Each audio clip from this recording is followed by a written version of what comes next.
we do need to be able to make informed policies and informed decisions.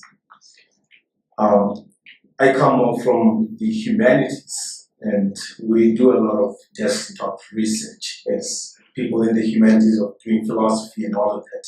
So you should excuse me when I do not use a lot of statistics in my presentations, because that's not just philosophers in general give a very critical approach towards statistics. There is lies and there is statistics. That's how we often. All right. But then also, I think, and I do appreciate Ms. Bush's, and especially when you stand, you know that there are probably activities that you're also carrying out and they are not being recognized. And I think we need to acknowledge that there is something happening behind the curtain. Stuff that we do not see. It's not everything that is visible to our eyes. And that we need to appreciate. That there are people who are making huge strides and efforts to actually do something about it. However, as far as our government institutions are concerned, I would probably like to quote Boaventura again. And he says, where the political system itself is all just or self-justifying and failing to recognize its imperfections as complete and see itself as a complete entity, the result is the abrogation of responsibility for the social problems. And I think that's what we need to realize. It's being able to see that there is a problem in this structure. And when I say leadership, I'm not saying that there is absence of leadership. Leadership, I'm using it in a very particular sense. Being able to cast a vision and take the entire nation along with you to be able to fulfill that. And nobody and everybody, as they are going along, their lives are being bettered. And not simply because they have proximity to power or some sort of affiliation in order for their lives to become better in that cast vision. And that is what leadership should look like. And we should not mistake to think that being in a political position makes you a leader. Those are two. Just briefly, Doctor. Yeah, correct. Well, and then coming back to the good life. The good life I use it in a very philosophical sense. The good life is not that you should be able to live in Kleiner Coupe, have a flat of your own and a sport car. That's not what I'm saying. I'm saying, what does it take?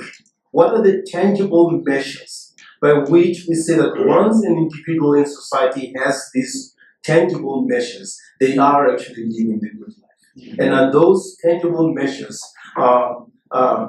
are it possible to replicate them, that everybody is able to access them? If we do not do that, then we're not living a good life. It's not a just society, it's not a good society in which we find ourselves. And we all want to find solutions. And that's why we have these differences of opinions and views of how solutions should be found. It's not because the other person's view is wrong. It's because they see the world different from you. But probably also looking at the same thing because of our different experiences. And therefore, I think, especially when we deal with issues such as youth unemployment, this is not statistics that we are dealing with. We're dealing with real human beings.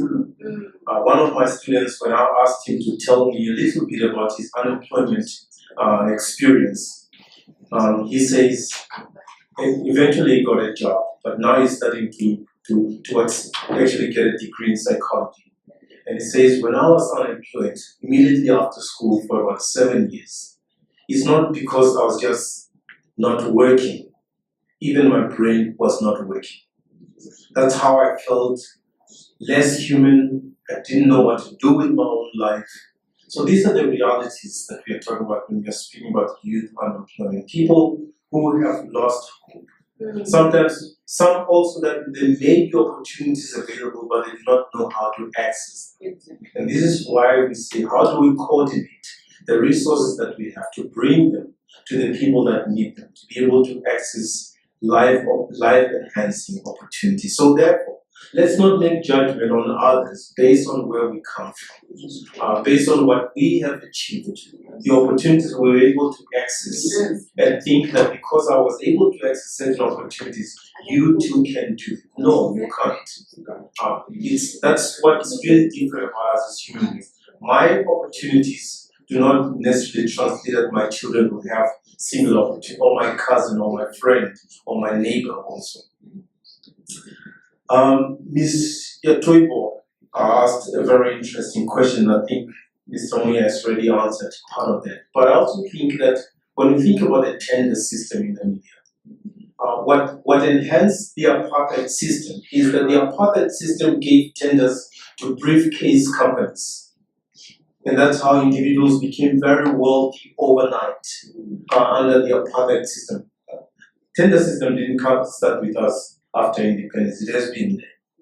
And we have continued with that kind of a structure without actually saying real established industries must actually apply for tenders so that they can be able to absorb those that are unemployed. And I think this is what tenders should be, because it's billions of dollars that we're investing in this without seeing any results. That if she has an established company, that when she gets that tender, we say, okay, based on this amount that we are giving you, we should be able to create jobs for this number of people, at least for the next number of years. Not for 3 months, not for 5 months, but actually sustainable employment must be created through established structures of industries that are already in place, so that people can actually see that money is being channeled and it's being effectively used in established institutions, rather than now we have a tender of 1.3 billion given to a 5-year-old.